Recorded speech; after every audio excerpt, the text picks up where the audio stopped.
90-mile-an-hour winds, huge waves, even snow in some areas, all brought to the region by Storm Gloria. 9 people are known to have died. More are missing, including a British man who's thought to have been caught in bad weather whilst riding his motorbike in Ibiza.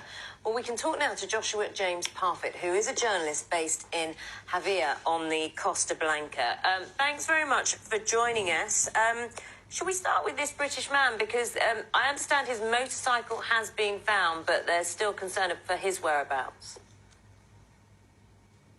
Yeah, exactly. Hi, and good morning. So, as you mentioned, a British man has been confirmed missing, 25 years old, from the north of the island. There's been a lot of missing people, and the emergency service is doing a fantastic job of just, sweeping across the areas. However, the waters are now sort of starting to subside and find who they can and locate all of these missing people. There's about 4 in the region where I am, in the Costa Blanca.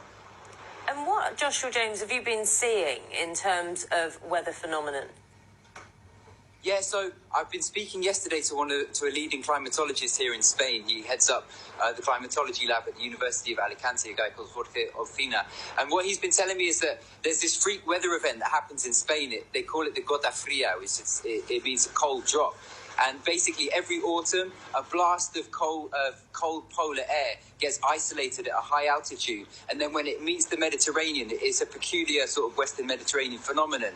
Suddenly, the hot air condenses suddenly, and the rain just buckets down, and it can reach up to sort of 400 litres per metre squared. So about 400 millimetres of water. But what's happening is that traditionally hits in the autumn, but in the last 12 months, it's hit in Easter, it hit in September when I spoke to BBC Breakfast as well about the deadly floods that hit the south of Alicante. It hit in October, and now it's hit in winter again, which is quite unprecedented. Well, when you interviewed the President of Spain's geological advisor, did you talk to him about whether or not this is climate change related?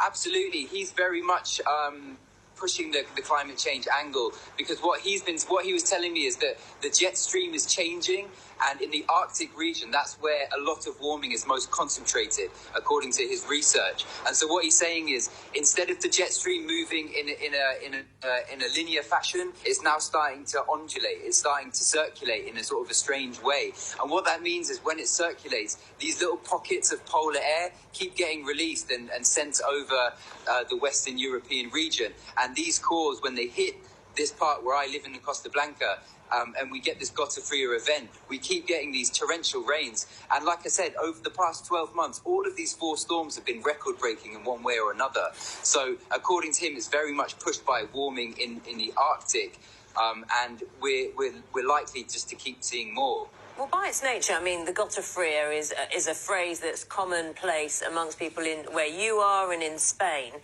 How prepared are the areas that are usually hit for the destruction that's been met by Storm Gloria?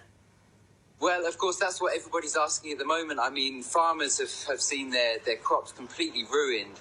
Obviously, a lot of tourist areas, a lot of beachfront houses and so on have just been completely wrecked by the storm.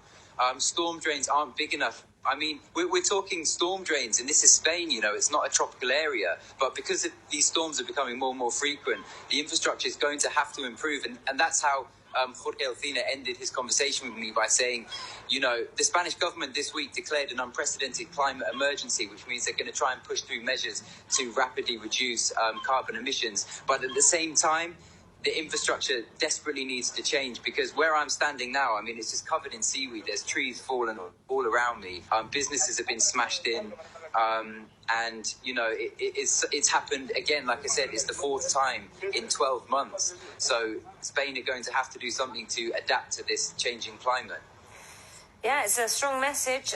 Joshua James Parfitt, thank you very much for bringing us up to date, coming to us there from Javea.